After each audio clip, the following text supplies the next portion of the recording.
Somos Gafa TV Online, desde Quito, Ecuador, para todo el mundo.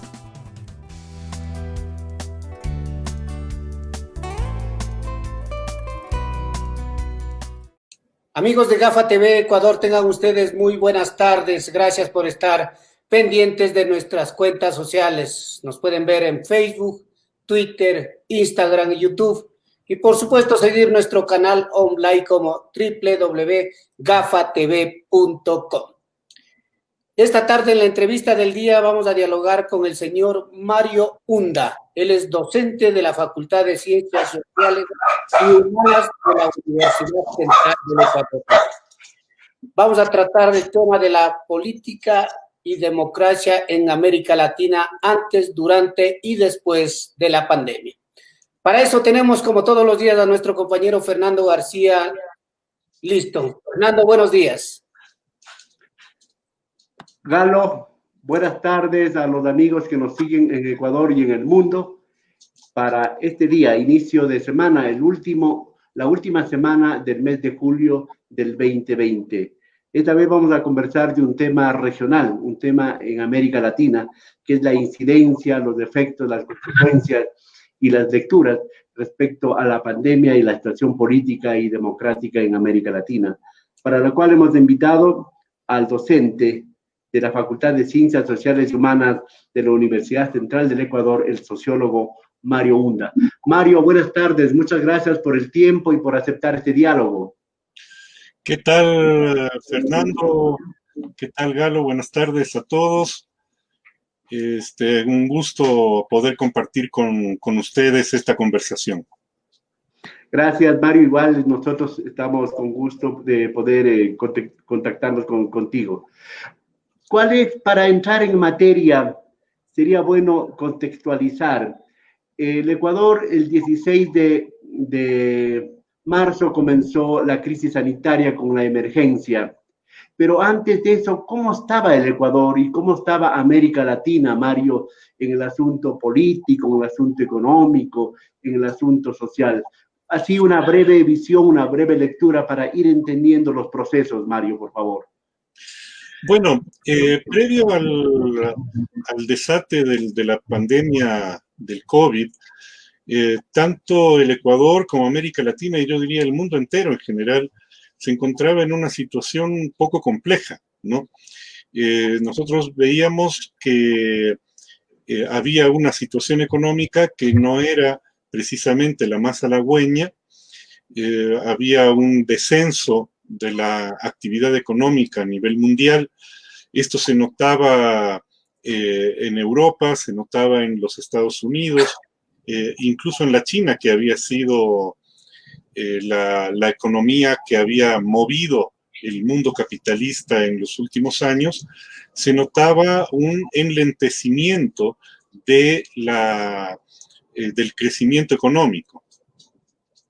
Y esto pues era, como digo, en el mundo entero. En América Latina las previsiones de la CEPAL tampoco eran muy buenas, se preveían crecimientos económicos limitados, y el Ecuador era justamente uno de los países cuya economía parecía estar en una situación más débil todavía. En términos políticos se vivía una situación bastante compleja, por yo diría, un desfondamiento de las propias democracias liberales. En América Latina esto fue evidente a los últimos meses del año 2019, a partir justamente de octubre de ese año, en el que se comienzan a producir movilizaciones sociales muy fuertes.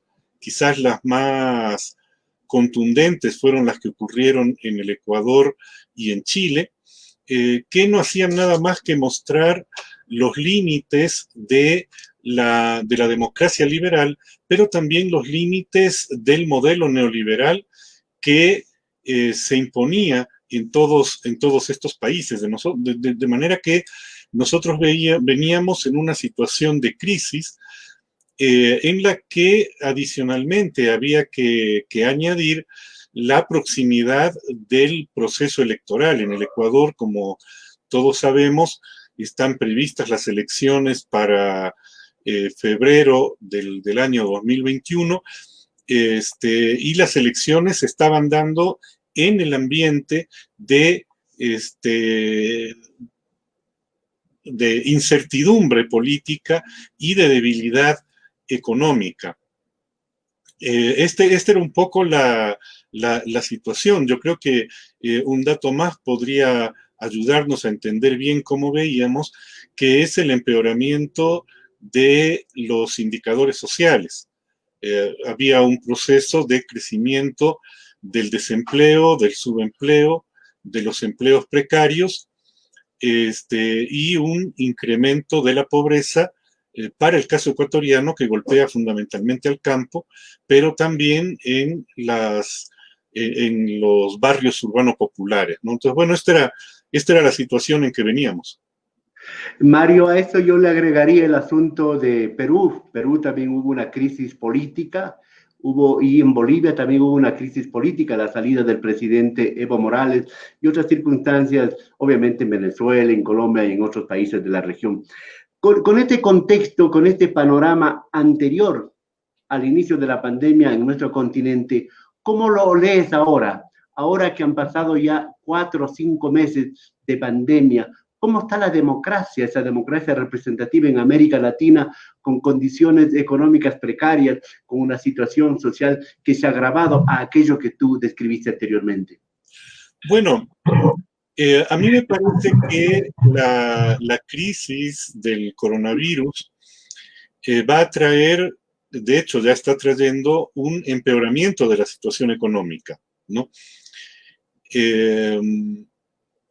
Este empeoramiento de la situación económica se va a traducir en un empeoramiento de las condiciones de vida de la mayoría de la población. Vamos a vivir una precarización mayor del empleo. Esto ya lo estamos viviendo en el Ecuador, incluso las propias normativas legales que se han aprobado durante la pandemia, son normativas que apuntan fundamentalmente a precarizar el empleo, con la idea de que si se recupera el capital, se recuperará automáticamente todos los otros indicadores sociales, que es parte de los dogmas del neoliberalismo. Sin embargo, en lo inmediato, nosotros lo que vemos es esta precarización del empleo. Ha habido un incremento de los despidos, ha habido un incremento de la precarización de contratos, ha habido también una reducción de los ingresos, por lo tanto, un incremento muy grande de lo que llamamos la economía informal. Y esto se lo ve en las calles todos los días, ¿no? O sea, lo que mucha gente en medios denomina la indisciplina social, no es nada más que el efecto del desempleo y de la precarización del trabajo.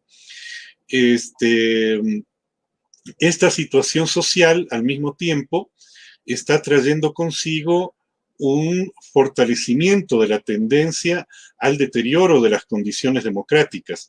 Esto lo habíamos podido observar ya durante las protestas sociales de octubre, y no únicamente en el Ecuador, ¿no? Sino en general en América Latina, con un incremento de la acción represiva estatal y de la violencia de la represión estatal, con un retroceso en los derechos, libertades y garantías. Y todo esto se ha incrementado en la época de la pandemia. La época de la pandemia ha servido también para poner como norma la excepción. Estamos volviendo a la época, al ciclo neoliberal anterior, en que vivimos en estado de excepción durante prácticamente 25 años. Y ahora este retorno al neoliberalismo se inicia con estado de excepción. La particularidad del estado de excepción es justamente que pone entre paréntesis, deja en suspenso las garantías derechos y libertades. Yo creo que la tendencia general que nosotros vamos a ver en todo el mundo se concentra básicamente en estos dos temas: una precarización del empleo y de las condiciones de vida, por un lado, y un deterioro de las libertades y de los derechos, por otro lado. Esto es lo que Agustín Cueva, en sus escritos de la época neoliberal anterior, llamó la época de las democracias restringidas. Entonces nos encaminamos hacia condiciones de restricciones democráticas. Mario, entonces ahí podríamos hablar entonces un poco de un populismo, de un neopopulismo, de un militarismo y de un conservadurismo que se está un poco afincando en América Latina. Bueno, lo que pasa es que en América Latina estamos viviendo, y en el Ecuador ha sido igual, por una sucesión de ciclos políticos sociales. Si nosotros miramos el Ecuador, nosotros salimos de los 7 años de dictaduras militares, del periodo de las dictaduras militares. El retorno de la democracia fue un periodo relativamente muy corto, ¿no?, que duró apenas entre agosto de 1979 y mayo de 1981, en donde hubo una suerte de encantamiento social con la democracia, con la democratización, que fue roto abruptamente por la implementación del modelo neoliberal. El modelo neoliberal de alguna manera forzó a que la democracia frustrara las expectativas que había despertado en la población, básicamente el mejoramiento de las condiciones de vida y el mejoramiento de las condiciones de participación de la ciudadanía en la vida política. El neoliberalismo en el Ecuador cubre un largo periodo entre 1981, cuando sube Osvaldo Hurtado tras la muerte de Jaime Roldós, hasta 2005 con la caída de Lucio Gutiérrez, y en todo ese lapso, digamos de aproximadamente 25 años, nosotros vimos una sucesión de crisis económicas, políticas, sociales, que se agravaron en los últimos 10 años, a partir de 1995, con esta sucesión de inestabilidad. Esto llevó básicamente a un desfondamiento del neoliberalismo y de su posibilidad de implementación. De la crisis del neoliberalismo surge el populismo correísta, ¿no?, en el vacío que se generó, dado que las distintas opciones políticas neoliberales que respondían a los intereses de los grupos dominantes ya no alcanzaban a atraer la voluntad, ni siquiera electoral, de la población, y se provoca entonces el surgimiento de este tercero en discordia, por decirlo así, ¿no es cierto?, en el enfrentamiento entre el bloque de poder neoliberal y la resistencia popular, que duró también los 25 años, terminó produciéndose, digamos, una suerte de vacío, y en ese vacío es donde aparece el populismo correísta. El populismo correísta tiene una primera estabilidad, pero luego hacia el final, como ya recordamos, porque esto es historia reciente, digamos, desarrolla también su propia crisis, y la crisis del populismo trata de ser resuelta con un retorno al neoliberalismo. Pero el problema es que ese neoliberalismo retorna ya en crisis. Y este es un poco el drama de la historia. Ya, a ver si abreviamos un poco la respuesta. Entonces, siguiendo con este relato que tú haces, la democracia tuvo una vigencia muy cortita hasta el 81, el accidente de Roldós, luego viene una serie de de partidos, de inestabilidad, viene Correa que absorbe y que se aprovecha de toda esa frustración, esa inconformidad. Luego viene Moreno, que no sabe qué mismo es. Y con todo ese recorrido, estamos a las puertas de las elecciones del 2021, con ingrediente de la pandemia, con el ingrediente de la crisis, con el ingrediente de la inestabilidad. ¿Qué le espera para el 2021 en el caso de Ecuador? Y luego, a ver si podemos hablarlo, Bolivia también, que deberá entrar en elecciones y se postergaron. Para abril del próximo año también son las elecciones en el Perú. Hay elecciones de congresistas en Venezuela. Así, brevemente, ¿cómo le ves el panorama para el 2021, Mario?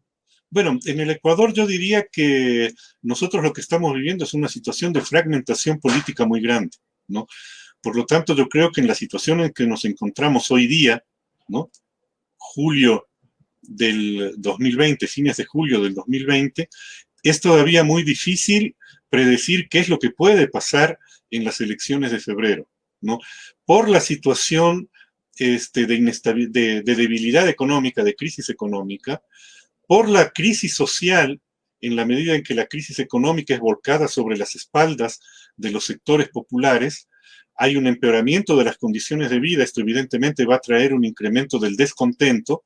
El descontento puede expresarse, como ha empezado a hacerlo ya, en formas diversas de protesta social, y seguramente va a expresarse de algún modo también en el momento electoral.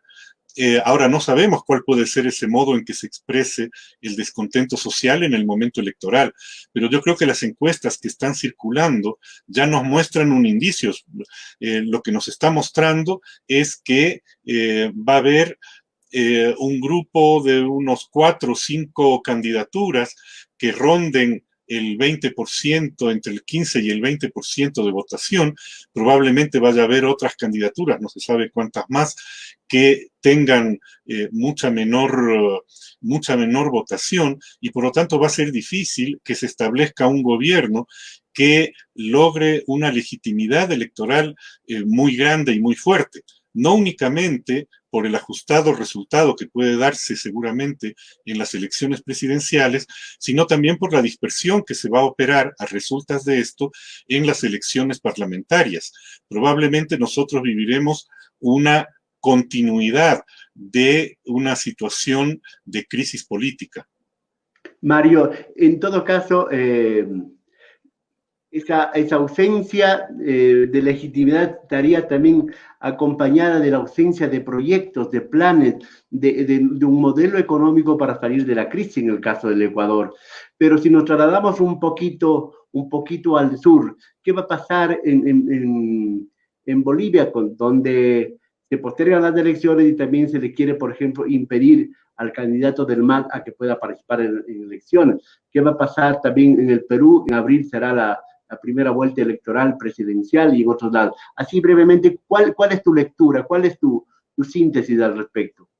Bueno, yo creo que todos vamos a vivir una situación similar, ¿no? Y a mí me parece que hay un ingrediente importante en lo que acabas de mencionar este rato, que es esta tendencia muy peligrosa de las derechas, ¿no? Y de los grupos de poder establecidos, que se imaginan que para evitar a los populismos, la forma más expedita es proscribir al populismo, ¿no? Ilegalizar al populismo, impedirle participar en elecciones. Eso estamos viendo acá ahorita en el Ecuador, ¿no? O sea, el Consejo Electoral acaba de resolver, dejar por lo menos en suspenso, si es que no anular, la inscripción de cuatro movimientos a los cuales la prensa en general cataloga como correístas, sobre todo a Compromiso Social, que es la sigla con la cual el correísmo se presentó en las elecciones anteriores. Se dice que también sobre Centro Democrático, que sería la otra opción electoral del correísmo, puede existir lo mismo. En Bolivia están pensando en ver maneras de ilegalizar al MAS. Es decir, yo creo que aquí hay un problema bastante serio, porque los populismos jamás han sido derrotados a través de la proscripción y de la prohibición. El caso más evidente es el caso del peronismo en la Argentina. Después del golpe del año 55, el peronismo estuvo legalizado más de 20 años, ¿no? Y apenas vuelve la legalidad, vuelve a ganar las elecciones y ha seguido ganando elecciones hasta ahora. Por lo tanto, el tema de la confrontación con el populismo no puede ser la ilegalización, porque el populismo responde a elementos estructurales como los que ya mencionábamos y sobre todo porque al proscribirlo se crea un aura de victimización y de martirologio que le favorece al populismo en su mantenimiento. Mario, o sea, porque eso también sería la ausencia, la falta de propuestas para poder enfrentar al populismo, pues, porque hay otro populismo que en cambio está un poco repuntando a pesar de todas las actitudes del señor Bolsonaro en Brasil, por ejemplo. Las últimas encuestas hablan de que se ha revitalizado el señor Bolsonaro en el Brasil. Lo de los Estados Unidos, otro populismo que, pues, no se sabe qué va a pasar en las elecciones de noviembre. Y yo no sé, ¿cómo le configuras, por ejemplo, el caso de López Obrador en México? Porque son tres actitudes de los gobiernos, unas actitudes muy discrepantes, muy controversiales en el manejo del COVID.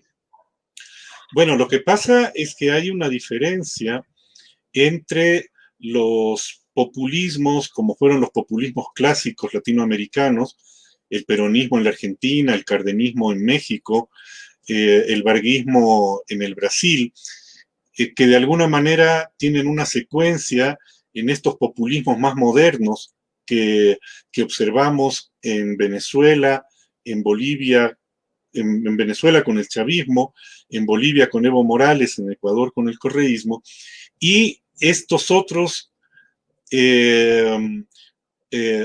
populismos de derecha, pudiéramos decir de alguna manera, como el caso de Bolsonaro o como fue el caso de Fujimori antes, ¿no? Porque no es la primera vez que nosotros tenemos expresiones populistas francamente de derecha, francamente retardatarias y represivas en América Latina. Esto fue Fujimori también en el Perú. El caso de López Obrador a mí me parece que es un poco simétrico a al tipo de populismos que vivimos nosotros acá en el sur de América con sobre todo con Correa. A mí me parece que López Obrador tiene mucha similitud política con el correísmo. Sí. Mario. Sí. Mario, sí, bueno, continuamos. Pensé que falló alguna cosa. En todo caso, Mario, volviendo un poco al asunto del COVID mismo, América Latina es la región más afectada del mundo en este momento, ¿sí? Y con una situación que puede seguir creciendo. Se ha dicho que el COVID, que la pandemia no ve clases sociales, es un asunto global, pero los infectados y los muertos son los pobres, Mario, en América Latina. ¿Qué piensas de eso?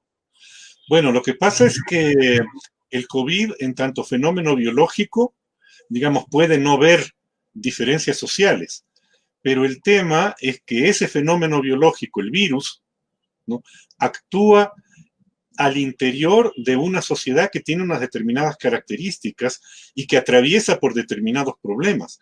Y las características de esa sociedad son fundamentalmente la desigualdad y la precariedad de la vida a que son sometidas las clases populares. América Latina es el continente más desigual del mundo. No es el continente más pobre, pero sí el más desigual. Y ese piso de desigualdad es el que hace que el resultado del virus sea una afectación masiva hacia los sectores populares. Y esto nosotros lo hemos visto en todos los países, en todos los momentos durante esta crisis.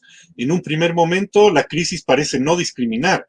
Incluso al principio, la crisis entra por ciertos sectores de ingresos medio altos y altos, que son los que tenían la posibilidad de los viajes, de salir de vacaciones, etcétera, etcétera. Pero el momento que llega evidentemente actúa sobre las condiciones de desigualdad social. Por eso es que pasó en Guayaquil, está pasando en Quito, y esto ya se ha visto de manera bastante clara desde hace un mes, un poco más. Las parroquias más afectadas son las parroquias con una mayor población de extractos populares, ¿no? Y esto tiene que ver con lo que hablábamos antes, que lo mencionamos muy al apuro. Es decir, aparentemente la solución para detener el contagio es el distanciamiento social, es la cuarentena, pero si vos tienes una población que mayoritariamente vive en la informalidad, que no tiene cómo aguantar una cuarentena de estas características, es imposible pretender que vayan a quedarse en la casa. La gente tiene que salir a vender cualquier cosa, la gente tiene que salir a buscarse la vida de cualquier modo, y por lo tanto se generan las condiciones sociales para que estos sectores, que son los que necesitan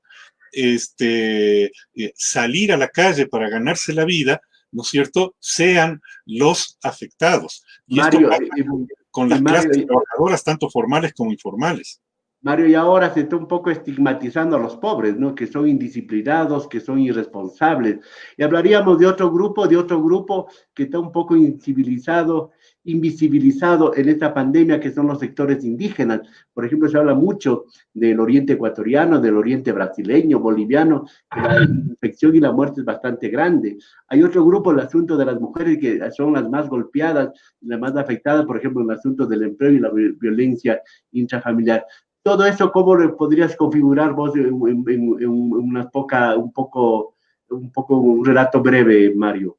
Bueno, yo diría que el efecto del coronavirus va a ser incrementar las desigualdades y las precariedades. Y entonces los grupos que ya eran precarios por la enorme desigualdad social que existe en nuestros países, se van a ver más afectados, tanto desde el punto de vista de los contagios, de la enfermedad, de la muerte, digamos, como de la pérdida de empleo o de la dificultad para conseguir ingresos. Los estudios que hacen los organismos internacionales sostienen que América Latina va a ser justamente la región en donde se produzca un mayor incremento de la pobreza como efecto del coronavirus. Es decir, el coronavirus va a incrementar las desigualdades, va a incrementar las opresiones, las explotaciones, las condiciones difíciles de vida en donde ellas eran ya difíciles. Mario, y a eso hay que agregar otra cosa. En plena pandemia, en el caso de Ecuador, ya lo dijiste tú, el gobierno tomó medidas impopulares. En media pandemia o en plena pandemia, el asunto de la corrupción es otro elemento que va agregándose para hacer más difícil, para hacer más complicada la situación. Todo parece planificado, Mario, aprovechándose de la muerte, aprovechándose del contagio, y las investigaciones pues todavía no nos arrojan muchos resultados. Claro, lo que planteas, que son varios temas a la vez, es quizás de los temas que más fuertemente han resaltado en el momento de la crisis. En primer lugar, las medidas económicas y laborales adoptadas por el gobierno de Moreno son medidas que no tienen que ver directamente con el manejo de la pandemia, porque estas mismas medidas son las medidas que ya había anunciado el gobierno en octubre, justo antes del estallido social que produjo el incremento de la gasolina.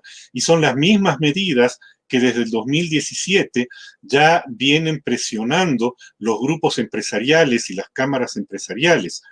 De manera que lo que parece es que más bien el gobierno y los grupos de poder económico simplemente se han aprovechado de la condición generada por el coronavirus para implementar las medidas económicas que ellos tenían planteado hace mucho tiempo. Y estas medidas, hay que insistir, son medidas de precarización del trabajo y de precarización de la vida de los sectores populares. No hay ninguna manera en que las condiciones de vida de la gente mejoren por la vía de las medidas que ha tomado el gobierno ecuatoriano. Mario, vamos quedando con algunos temas pendientes. Y solamente en pocas palabras, ¿y la corrupción dónde lo ubicas, Mario? Bueno, a mí me parece que la corrupción es un problema estructural que no depende de un gobierno o de otro, porque ha saltado la corrupción del gobierno de Correa, salta ahora la corrupción en el gobierno de Moreno. Pero si nosotros miramos la historia ecuatoriana, ha habido corrupción desde el inicio de la República. Ya en sus cartas, Bolívar y Sucre se quejaban de la corrupción que existía por estas tierras. De manera que nosotros lo que tenemos que pensar en cuanto a la corrupción es lograr tener una mirada que dé cuenta de esta presencia estructural centenaria de la corrupción. Y lamentablemente nosotros la vemos como un tema puntual, como que fuera de hoy y como que fuera de determinados grupos o de determinadas personas.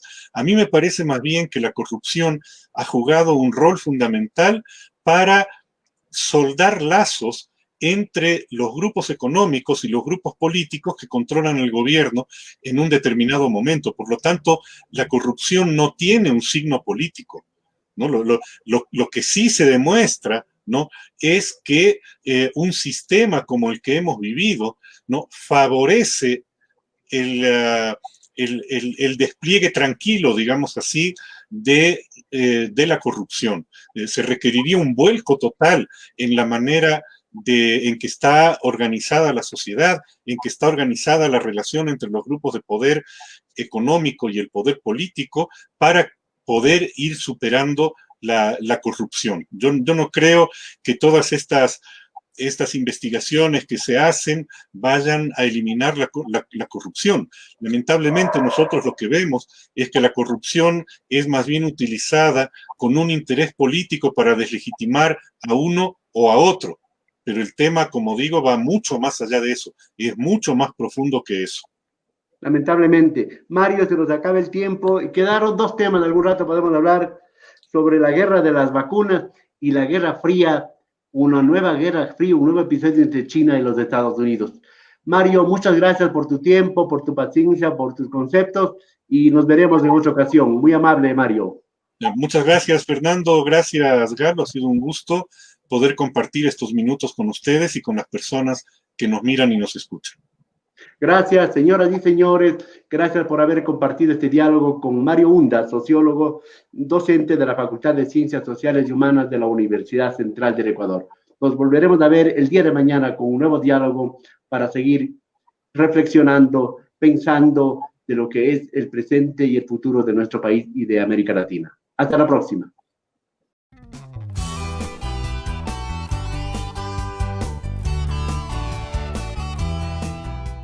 Somos Gafa TV Online, desde Quito, Ecuador, para todo el mundo.